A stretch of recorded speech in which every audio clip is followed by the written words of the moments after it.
All right, everybody. Vinny Fisher here, back with another Total CEO. Hey, today I wanted to talk to you about not the Cavs and how awesome we are, but I want to talk about this idea of conversion, your funnel, what's automated in your business that allows for you to work on the part where you're the trusted advisor, what it is you do in your business, where you provide value to somebody else.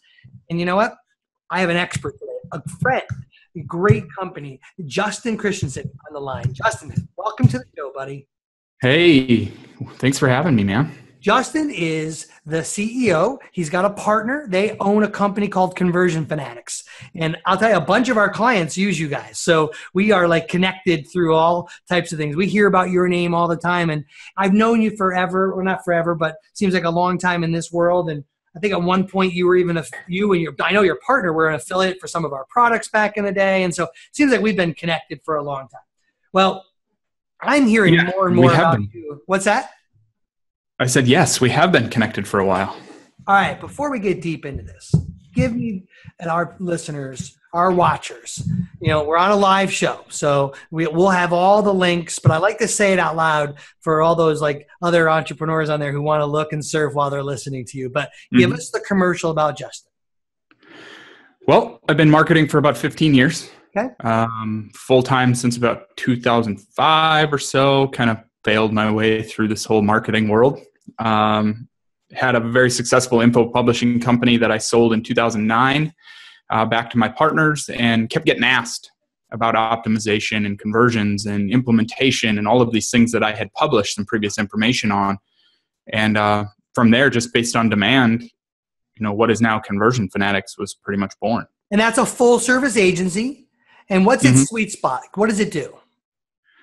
So we really take care of the heavy lifting around implementing split tests and user experience optimization and usability testing and things like that to really help our visitors or our clients' visitors find what they're looking for easier and help them. Do you build out the experience, or do you take a built out one and make it better? We take a built out one and really make it better. That's our sweet spot. If you got 100 sales coming in a day, or you got 30,000 plus people coming to your site every month, we'll generally make it better. Awesome. And so this year you wrote a book, Conversion Fanatics. Yes. Conversion Fanatic, how to double your customers. Conversion Fanatic, how to double your customers' sales and profits through A/B testing. There it is. Before we go too far, this A/B testing. Everyone talks about test. Let me ask you an honest question without beating up too badly on your clients or the prospects. How many people are really testing? Not very many. Less than 5%? I would say it's probably in that 5 to 10% range. Yeah, so people talk a good game, but is it one because they don't have enough traffic, or they just don't have someone dedicated to testing? It's a lot of work. So it gets pushed down the priority list so much because bandwidth issues, and you're so busy chasing fires pretty much in your business, not focusing on the actual growth elements. Got it. Makes total sense to me. All right. So where do we find you? If while we're listening, where is the best place if someone's really intrigued by your first little commercial there? Where do they go? Conversionfanatics.com. You can find everything. The book, you can find everything over there. All right. So that's the best place to go. Guys, conversionfanatics.com is the place to go. You can find out about Manish and Justin and their whole crew and all the things they do for you. Put a simple request in there and get to one of you guys and start the process, right? They can read the book, live the dream, the whole deal. You also have something kind of cool there, what you do to help new people looking in. And you have this way of doing it. It's an offer. It's kind of like even a gift you want to give to our crew that we were talking about. What's that? So we do a complimentary conversion analysis, basically, where we're going to go in, look at the stuff and provide feedback. How does that work? Yeah. So we'll go on, basically look at your entire user journey on your site, look at things. We can even go as far as getting access into analytics to where we're going to look at everything, your heat maps, everything. And we're going to boil it down, kind of find your key problem areas, come up with, a couple dozen test ideas for your site based on, the thousands that we have conducted in the past, and kind of looking at your site. We kind of know, what's going to work and what's awesome. At least generally things that should be tested. And so people take you up on this, they'll do the thing, and then you have a certain conversion rate of the free gift into clients, right? Mm-hmm. Yeah, cool. So I love that. When did you start doing that? Actually, we started doing it after I met with you in Chicago. Cool. When we were up there, we started kind of giving that away as our value add, I love it. guess. I love it. Has that been Whether working they really hire us well? or not, we don't care. Our mission at the company really is every site optimized, and we just really want to help people understand that you don't just need more eyeballs on your stuff. You need to convert more of those eyeballs, because a 10% increase in sales or leads with the same amount of traffic changes the world. Yeah. Midas, right? That 10% Yep. bogey shift changes it from a loser to a winner. And so I love that. And you and I talked about this idea, and I want to make sure we double down. This was something I really wanted to get to. I really want to make sure everyone hears us. Listen, guys, one of the pieces of advice I'd given to Justin out in Chicago was give away value to people, because you're going to get in return the people who want to invest in their business and work with you. And anyone else who is just wanting to take information or think that somehow knowledge is only part to power, then you just give it to them, right? Let them have it. Like, it doesn't change a thing. And has that actually worked in better engagements by having something like that on the front? Yeah, it's worked out tremendously for us. I mean, there's other companies out there like us. Yeah. We're the only people that do it, but a lot of people are charging big bucks for the same information. And it really only takes us about 3-4 hours maybe to put together an entire full-blown analysis. And that's a lot. Hey, listen, we onboard clients here, Fully Accountable. We take on a big, first month, but what I was telling you, and I want everyone else to hear about this, is you go out there with a big value mover, like providing information on someone's website and why things aren't working the way they want.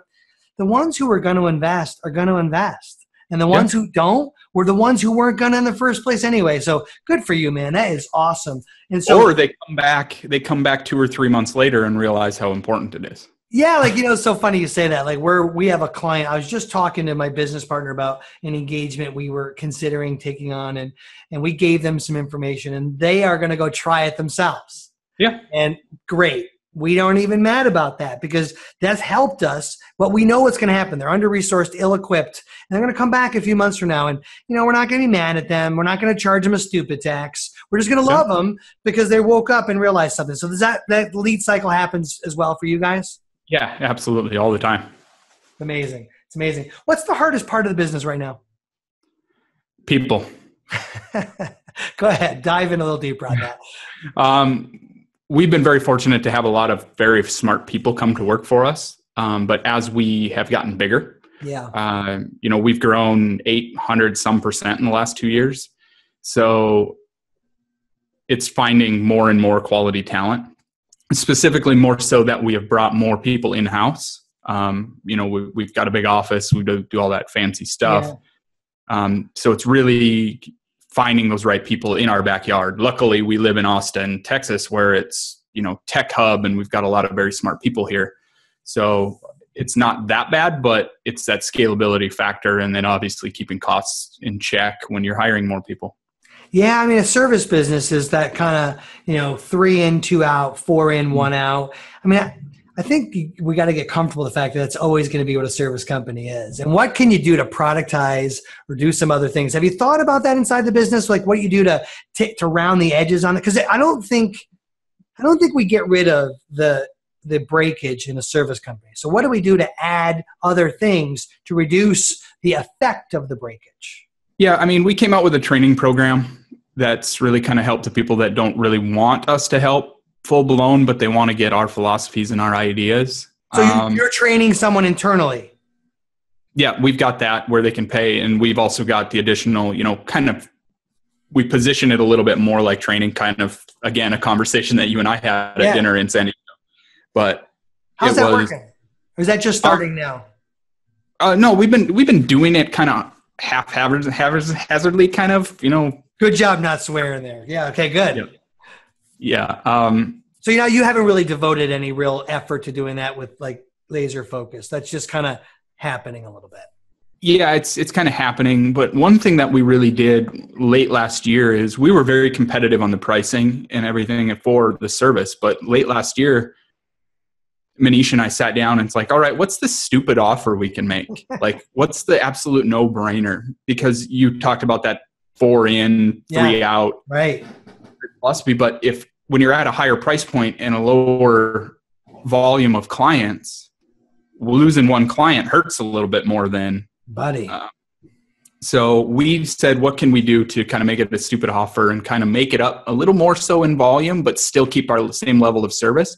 So better part of December, we basically went through the entire business and came up with that. So we ended up being much more affordable than the majority of the solutions out there. And it's worked well for us because if we lose one client or we don't get that engagement extension for some, who knows reason, it doesn't hurt quite as bad on, as far as the accounting side of things and the business side of things. Yeah, it's funny. I'm here at Fully Accountable. We're not shifting gears. We love what we do, but we realize that the most, there were some major studies done in why service firms, specifically in my industry, why they're fired or why people move to different firms. And this Sleater group did this amazing study, and Harvard did one, and they came back with very similar results that 74% of the time why a service company and maybe even an accounting company, why you switch in like an agency is because there's not enough proactive advice. It's all reactive or it's historical, and it's kind of like this need-based, not want-based relationship. And one of the things that you're going to see me speak a lot more about, and we're really doubling down on, is helping service companies be actually more of a trusted advisor. So I'm going to stay at Conversion Fanatics because you're doing the block and tackle work and helping us, but you're actually someone I'm going to go to when I want to make some major decision in marketing, because you're taking a role of being more my trusted advisor, and you're helping to holistically think about the business, not just do the block and tackle work. And I'll tell you, I think as technology gets bigger and better and faster and race to the bottom on things that are more accessible, I think the people who get collaboration and trusted advisor in their service model are going to be the ones who stay through commoditization of technology. And I wonder what your thoughts are about that. Yeah, I think that's part of the reason why we've been able to grow so much is we take, we heard the horror stories. People hire an agency, they don't hear from them for 2 weeks, and then they come around and they'll be like, oh, they give us a few ideas, and then we don't hear from them again for another 2 weeks. So we said, how could we really disrupt that and be able to be proactive part of their business? So we're very proactive in our communication. We're very proactive in our ideation and our strategy to really help our clients. And we actually care about our clients' results. We meet on it as a whole. The entire team meets on every client campaign every week. We have bi-weekly phone calls with clients. We update on Monday, Wednesdays, and Fridays on stats. We just really try to, if there's something to report or something to be said, we say it. So a lot of clients have kind of embraced that as far as our strategy, and really embraced that we are that trusted advisor. I'm having a meeting tomorrow with one of our clients' CMOs that emailed me and saying, oh, you mentioned something in our initial conversation. I want to dig deeper into that. Cool. Go deeper. So we're getting more and more of that. Awesome. And they ask us our opinions quite often. I'll tell you, we got I think it may have been, I don't remember, last couple of days here. We get some of this stuff all the time, but here, even at Fully Accountable, we can get in trouble just doing the work we promised we're going to do. Mm-hmm. And like in our space, it's probably no different, just a different what you're focusing on. But in our space, people think they need accounting. Yeah. But actually, when they're done, they really want proactive financial advice. They want a finance department who's going to budget, project, look ahead, give some advice. They don't really want accounting. They want financial advice, and they want a finance department. I suspect in your agency, they don't really want automation.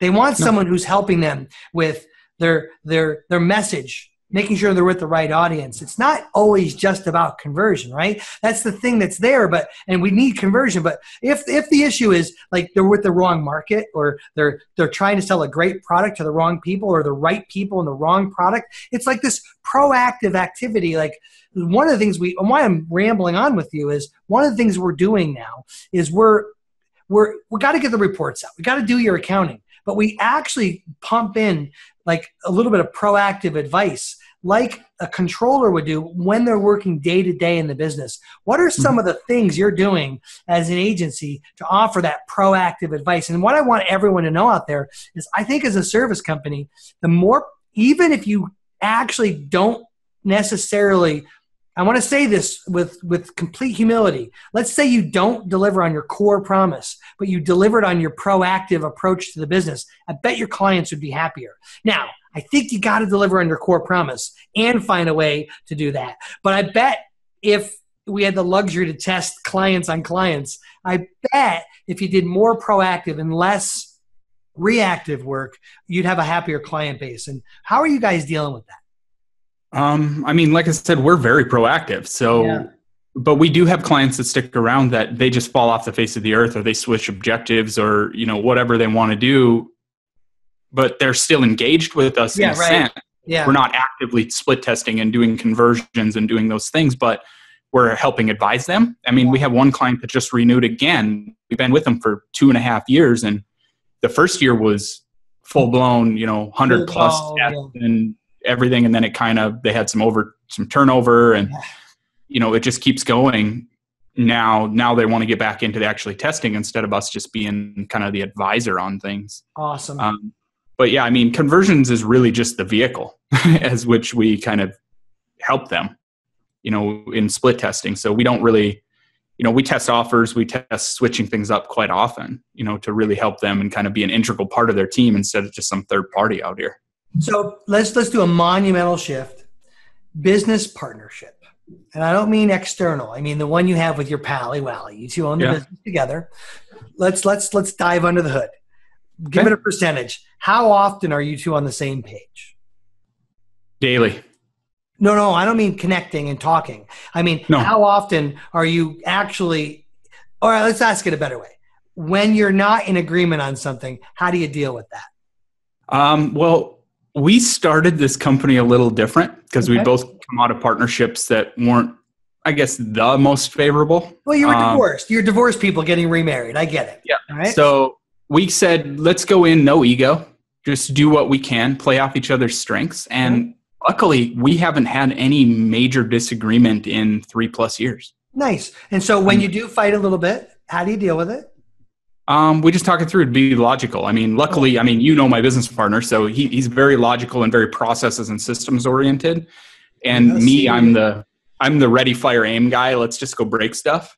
Wreck-It Ralph. Yeah, and we balance each other very well that way. That's awesome.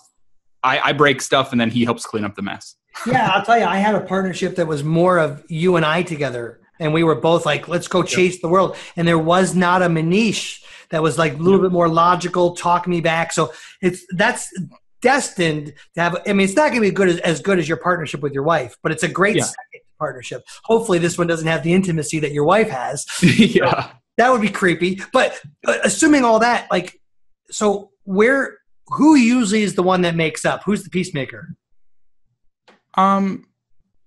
Me, probably. Yeah. Makes sense, right? The one who's a little bit more of a gunslinger tends to be. Are you a peacemaker at home too?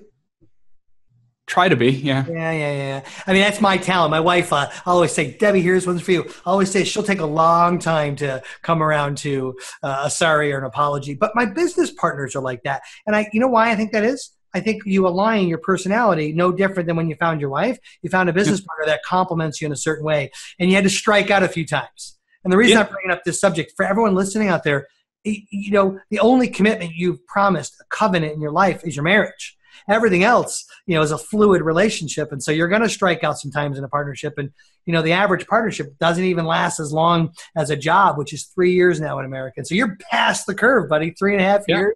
You guys are rolling. Yeah. I mean, we've been very fortunate that we just really play off each other's strengths, and it's worked out really well. That's wonderful. We really haven't had any, major fall downs or anything like that. I mean, we just miss it out, and it's worked extremely well. So let's say somebody can't, let's go ahead and let's give some people some stuff now that we've gotten all like, oh my gosh, my partnership sucks and holy cow, what am I going to do? So let's feed our community a little bit. So let's say right now they're not ready to hire you just because they don't know you or they haven't looked under the hood. Yeah.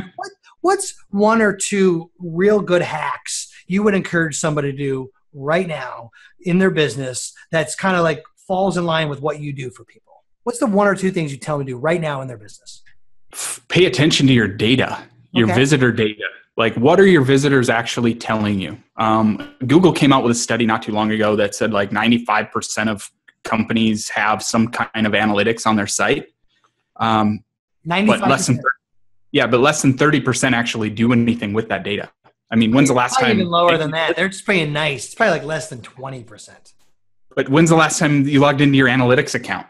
I mean, for visitors or people watching this. All right, so then they can do even another thing, right? So let's just say I don't go look at analytics and all that. I could pick up the phone and call clients or survey them, right? That's data, right? So your first piece of advice is go either get some data or look at the data you have in order to make some decisions in your company, right? Yeah. Find out where your visitors are at, where they're falling off, where they're going, what brought them to your site in the first place. And a simple ask, if you don't have the user data and you're not leveraging things like heat maps or click maps or video recordings, is just look and see where people are at.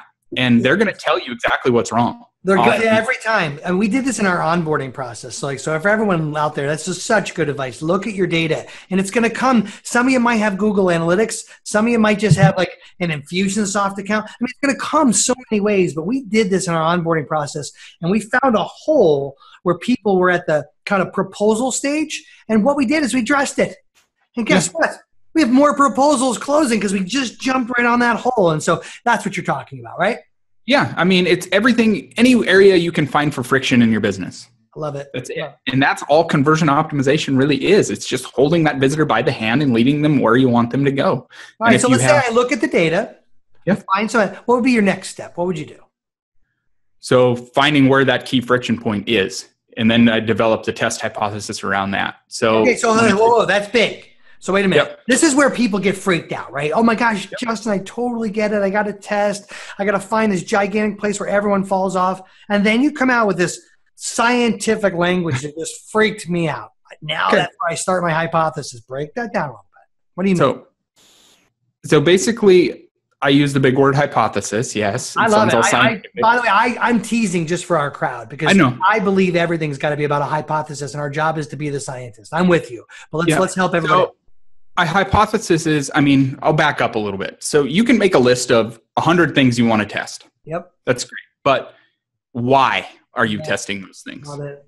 That's really all the test hypothesis is. So what you're going to test, why you're testing it, and what's your expected outcome. Love it. And, say, I want to reduce the abandoned cart rate by 20%, and I think I can do it by these 5 things if I tested these 5 things. So we'll just really break it down as to why. Because if you make a list of 100 things that you want to test, it's not just going to go down the list. You're just throwing darts at a dartboard at that point. You're not having an educated reason why you're testing something. What's the reason why you're testing a red button versus a green button? Nobody really cares that it's red or green, but why are you testing that? I think it'll add some contrast to the page, which will draw the eye to the call to action, and it'll push visitors to where I want them to go. That's more in line with the call to action. And gotcha. Around that. All right, cool. So check your data, find your friction point, get a stated reason as to why you're doing it. I'll tell you, can I switch another big thing? Why would I get your permission now? I've been all over the place. Yeah, it's all good. Toilet bowl marketing. Yeah. The premise is this. Here's the hypothesis. We spend a whole bunch of money, then we start asking better questions. Yeah. How can we deal with that? And by the way, I think those 3 things are there. I get it. Check your data, do your thing, have your hypothesis. One of the things we're doing here at our business is once we give owners like you and I information with which to make decisions, I see less toilet bowl marketing. What are you guys doing to help stop toilet bowl marketing, which is flush money down the toilet, then make decisions? It is just through the whole entire optimization process. Okay. Because you can. We had one one potential client about a year or so ago. Their annual budget was $75 million. And last time they ran a single split test was well over a year. And they just said, it's returning money. They didn't really care, but they had a 75, or whatever, $75 million budget, another very, very large company, asked, well, why are you, we're getting beat up on display advertising. So we looked, one of their nearest competitors was 40 times more effective on display than they were, but it was a reseller partner of theirs. So they're giving up all their profit to this reseller partner, advertising on the same channels and getting absolutely destroyed, all because they had a different marketing message. So they were just spending money because they had it. Toilet bowl marketing. There it is, right there. If you come from a math-based, and you really look at those numbers, I mean, I think that conversion rate is really a relative number. Yeah, if conversion to what? Like, I get a whole bunch of leads, but I'm not making any money. What the heck does that even mean, right? Yeah, and you can increase your front-end conversion and make less money. So, well, I got a whole new book coming out called False Profits, and the tagline is "The top line doesn't pay you," right? Yeah. And so I'm excited about launching that book. It's all about this. And my shameless plug about math makes marketing fun. I always say if you can turn marketing into a metrics-driven analysis, our job gets a lot more fun. And there's no reason today with technology why we're guessing at marketing. We should actually let numbers rule. The problem is us soft, flip-floppy marketers still like to play with copy and it's like still a soft science. I get it. But the more we can rely on the CFO controller mindset inside of marketing, home run. All right, got a question for you. I want to switch another email. Yes. What are you personally struggling with the most in the business other than people? What am I personally struggling with most in the people? No, not with people, in the business. No, other than people. Because I'll tell you, for me, I always inherently struggle that we have not grown. Like I have this, I've been telling my friends, and here I go. I'm being like, I'll go ahead and lay it out there to the world. I always want to be double the size of what we currently are. I lack this ability to be content with what we're doing now and keep building it. And so I'll just throw that out there to you. So like, what are you struggling with? That's similar to what ours is, because we've seen the client base grow. We've seen everything else grow, but the bottom line hasn't grown necessarily with it, because we're in a heavy people business. That's one thing I struggle with. I've got Justin Christianson, the owner and co-founder of Conversion Fanatics. All the links are here. You'll see them down below. But if we want to find you, we go right to conversionfanatics.com and we can get you. Yep, that's me. What about social media? Where do you want people to find you on that? Easiest way is to go to Clixo, CLYXO.com/Justin Christianson, and all my social links are there. Gotcha. Cool. And that's a great place to find you. I appreciate you sharing your gift. And you have a gift that's just free conversion analysis. If they want to take advantage of that, how are they going to get to take advantage of that? Just go to conversionfanatics.com. It's right on the homepage. Awesome. And just fill out the form and we'll reach out directly and schedule a time to chat to see what you got going on. I love it. All right. What's one little tidbit you want to leave your crew with? The world, my crew, actually, mostly, who's listening and watching. What do you want to leave it as your parting comment? Don't let a single day go by that you're not trying to gather more intel through optimization and trying to make things better. Try to beat your high score from yesterday. Ooh, can we, so I heard a guy say something once, and it's been my favorite thing. I don't know if you know a guy, Rory Vaden. Is that his name? No, I don't know that. He came up with this statement. I've, in my arrogance, have made it better. But something like, success in business is like rent for your building. It's due the next day. And I always say, hey, you can't rest on yesterday's success. The rent's due again tomorrow. So you're saying, whoa, just because you put up 20 points last night doesn't mean you shouldn't put up 22 tomorrow. Well, you're wearing a Cavs shirt. Same thing. If LeBron lays an egg now, we're not repeating, right?